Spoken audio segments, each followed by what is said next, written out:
Ushbu videoda hafta davomida ta'limni rivojlantirish Respublika ilmiy-metodik markazi faoliyatida sodir bo'lgan voqea hodisalarning qisqacha tafsilotiga to'xtalib o'tamiz.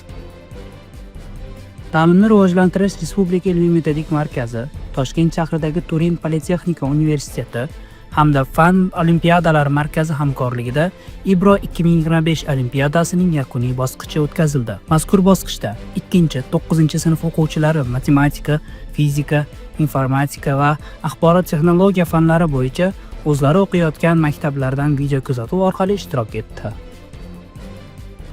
Yosh olimlar va tadqiqotchilar maktabi onlayn platformasi takomillashtirilmoqda. Ta'limni rivojlantirish Respublika ilmiy-metodik markazida olimlar va tadqiqotchilar maktabi onlayn platformasi faoliyatini takomillashtirish bo'yicha yig'ilish bo'lib o'tdi. Unda platformani mazmun jihatdan boyitish, foydalanuvchilar ehtiyojidan kelib chiqqan holda interaktiv imkoniyatlarni oshirishga doir masalalar muhokama qilindi. O'quvchilar uchun 3D modellar va interaktiv topshiriqlar, shuningdek animatsion videoroliklar yaratilmoqda. Ta'limni rivojlantirish Respublika ilmiy-metodik markazi tomonidan ta'lim jarayonini yaxshilash uchun 3D modellar va interaktiv topshiriqlar, shuningdek animatsion videoroliklar yaratilmoqda. Mazkur innovatsion yondashuvlar ta'lim jarayonini yanada samarali va qiziqarli qilishga, o'quvchilarning mustaqil fikrlash qobiliyatini rivojlantirishga xizmat qiladi.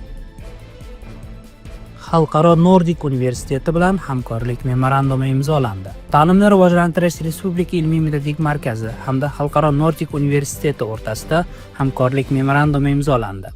Memorandum ishtirokchilar o'rtasida ta'lim mazmunini yangilash yo'lida olib borilayotgan islohotlarni o'zaro muhokama qilish, o'qish va o'rganish amaliyotini tajriba, tadqiqot va izlanishlarning innovatsion usullari orqali zamonaviylashtirish, innovatsion g'oyalar va yangi tashabbuslarni tatbiq etish kabi yo'nalishlarda qo'shma loyihalar ishlab chiqish uchun asos yaratadi. Koreya bilan maktabdan tashqari ta'lim sohasida hamkorlik masalalari muhokama qilindi. Ta'limni rivojlantirish Respublika ilmiy-metodik markazi va Koreya Respublikasi Ta'lim vazirligi huzuridagi Team Monolit tashkiloti vakillari o'rtasida onlayn uchrashuv bo'lib o'tdi. Unda maktabdan tashqari ta'lim muassasalari pedagoglarining Janubiy Koreyada malaka oshirishni tashkil etish masalalari yuzasidan o'zaro fikr almashildi.